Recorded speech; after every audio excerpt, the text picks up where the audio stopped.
Everybody gets tired sometimes. Hey guys!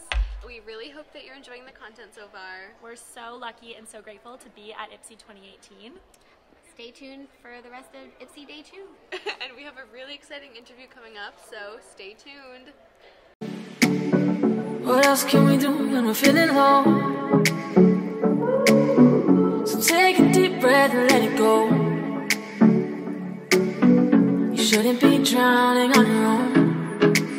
And if you feel you're sinking, I will jump right over into cold, cold waters. It's also very exciting because we talk about access to contraception, but most of us have not seen some of these products. Because when we see the products and we see the prices and the contextual issues related to making a decision to use this, then the conversations become more interesting. So I'm Melissa and I'm the social media ambassador for the IPCI conference, and I'm here with the lovely Sandeep, the Executive Director of Action Canada for Sexual Health Rights. And it was on the topic of implementing a strategy to get men and boys engaged with SR HR topics.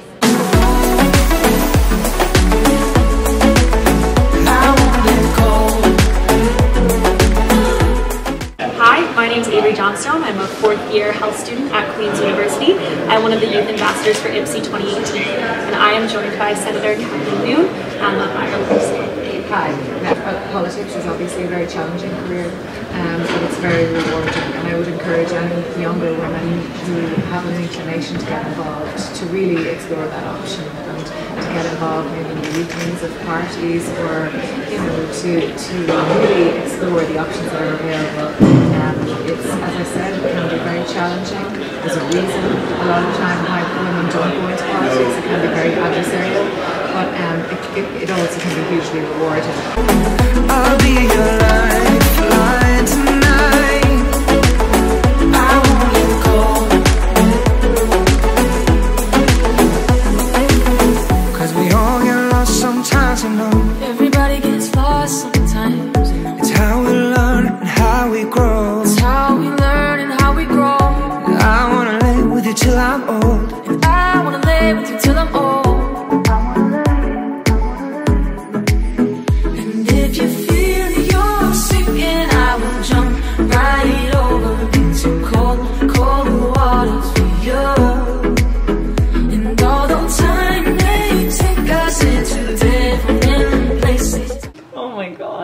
I'm tired. IPCI's wrapped up now. I can't believe it's over. I feel like it went by so quickly.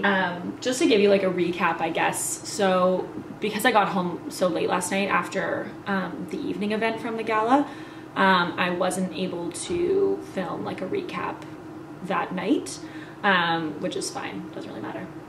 So I'm gonna do it this morning. My hair is kind of wet. I'm not wearing any makeup, but it's fine. So basically yesterday morning started with the day one kind of started with like a where are we coming from and where do we want to go, and then day two was kind of more focused around like, okay, so how are we going to implement this? So we actually had representation from 72 different countries, which was incredible. And then they came together to actually draft and create and negotiate a document of implementation strategies for the IPCD program of action, which basically focuses on, what am I trying to say? How do we take inspiration from the countries that are succeeding with these measures and implement them in countries that maybe have more work to do? So really, really cool to be able to be a part of that. To watch the negotiation process was so interesting. They had a drafting committee of countries that kind of volunteered for it, a lot of the G7 countries and G20 countries, and then brought it forward to the entire forum.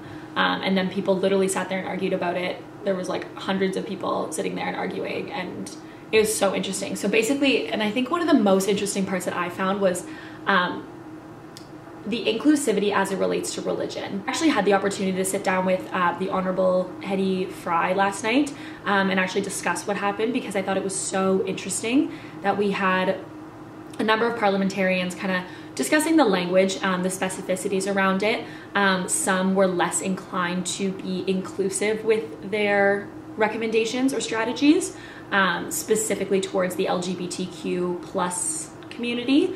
I think in the end, they ended up specifying that it was going to be an inclusive strategy, which is so important, but due to kind of religious discrepancies across different nations and religious affiliations that populations have within certain nations, it was less favorable for some, less favorable, I should say, for some than others, but collectively there was an agreement made, which is just incredible. Yesterday started off on a great note. I think people were really energized to be there. Day one was like incredible. And then the breakout session that I attended yesterday was all about contraception and how are we making contraception affordable and educating young people on the values of contraception and kind of what is the business case and the economic case behind contraception. So obviously so important, so informative. I know a lot of people will be interested to know the conversations we had around our sexual education curriculum in Ontario. And so we had people from the United Nations Population Fund chat. We had someone from the Society of Obstetricians and Gynecologists of Canada come and talk to us just about the different efficacies and availabilities and pricings of different forms of contraception.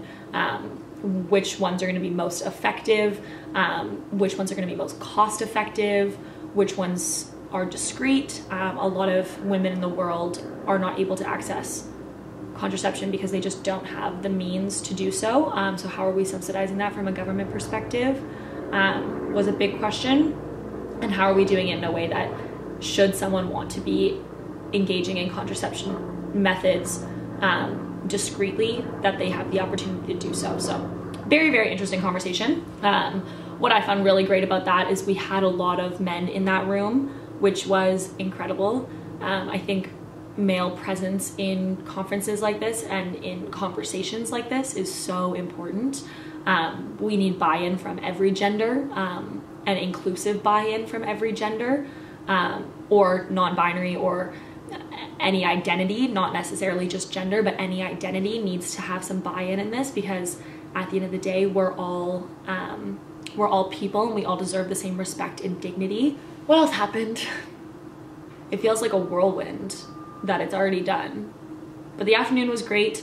We actually took the opportunity, this is a really cool part, we actually took the opportunity in the afternoon, I'm sure you'll see earlier in the video, that we got to sit down with a couple of really, really big names that were there. So sat down with the executive director of Action Canada. His name is Sandeep, and he was incredible. Rain, one of the other youth ambassadors, had a great conversation with him about the sex education curriculum repeal in Ontario, which was great, really, really informative.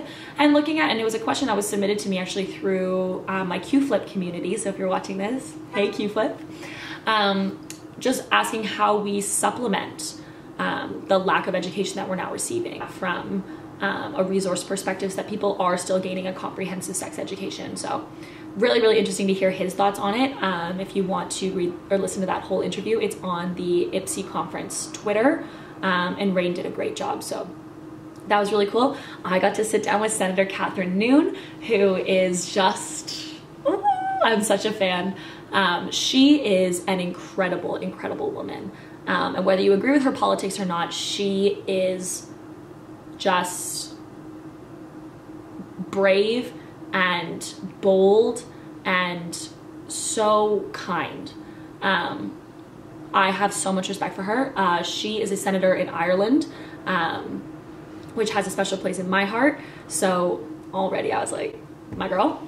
And she basically, with a team and with an incredible amount of support, led a referendum for reproductive rights in Ireland very recently in the last couple months.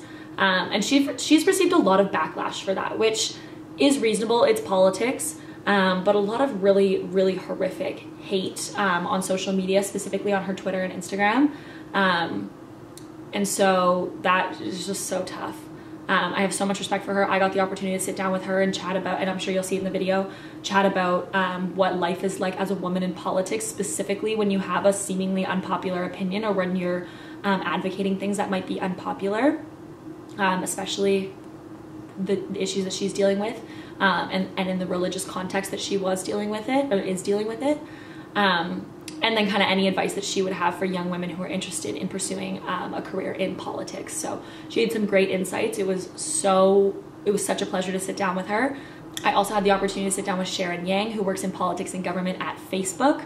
And we had a presentation on day one from Twitter, and then the second day from Facebook, and kind of teaching the parliamentarians how to leverage those social media channels to engage with their audiences, with their constituencies. And so it was really funny because a lot of them were like, I don't know how to use this. What's a page? What's a profile? What's an emoji? Because a lot of them are much older. So for the social media ambassadors, we were kind of sitting there laughing. But I sat down with Sharon afterwards and kind of asked her from a youth perspective how young people can be leveraging the power of social media to harness kind of social good in their communities. And she had such incredible insights, and it's the answer to her question verbatim is on my Instagram, which I'll link down below. But just really incredible how she sees social media. She does all the politics and government. Her background is in politics, in campaign funding. She worked on the Clinton campaign, and she also worked on the Obama campaign. So powerhouse of a woman. Like, I literally emailed her and was like, can we please stay connected? You're incredible. So she was really, really cool. And then wrapped up the day after that negotiation period happened. And then we had the IPCI 2018 Parliamentary Gala at the Canadian Museum of History, which was great. And I think one of the biggest things that I took away from the evening reception was the emphasis on Indigenous culture and history. Would have liked to see more recognition of our negative histories of colonialism. I think Canada doesn't do a very great job at recognizing that. So the History Museum is beautiful. It has such a rich history of Indigenous culture. We had this amazing 15-year-old Indigenous dancer who did this great hoop dance, which he had mentioned, kind of inspired by one's journey through nature, which was incredible. And that was just absolutely amazing. So really cool to see him. Arthur Erkin kind of concluded the day. Justin Trudeau was unable to make it, which was a bummer, but dinner was really good and the music was amazing. We had this Quebecois folk duo do a thing, and then this great kind of, I want to say, Cuban band. They were incredible as well. I had dinner with both the senators from Ireland, as well as some MPs from kind of East Africa, which was incredible. Overall, without kind of chatting for too long about this, conferences like this are such a great opportunity to gain intersectional and international understanding of what is going on for women around the world. And to be able to share this, and again, I don't know if anyone's going to watch these videos, but to be able to share this experience on social media, I think is so important. And it's important that I use my privilege to be able to amplify the voices of those around me, and to be able to be an ally to those communities and to amplify the voices of women who might not have a seat at that table. Growing up, I feel like there was never a channel for me to watch, for me to learn. Everything that was on TV that was political was very academic. Everything I read was very academic. If you read feminist literature at all, like, I still don't understand sometimes what bell hooks is talking about. It becomes very difficult for young people to engage with the content, and furthermore engage with their political representation when they don't have anyone explaining it to them in like real words. If one person learns something from this video or takes something away or decides to advocate, that matters. If you want to know anything, comment below, Google it, look at IPCI, look at UNFPA, look at Action Canada. If you're not from Canada, that's okay too. Just like look, just start to get the gears turning. Like start to think about what's happening in our global community, and how you can help. Just thank you to the organizers and to everyone for having me on this journey and allowing me this opportunity. It has been just so incredible, so exciting, and I can't wait to share more of these experiences with you guys. So see you later.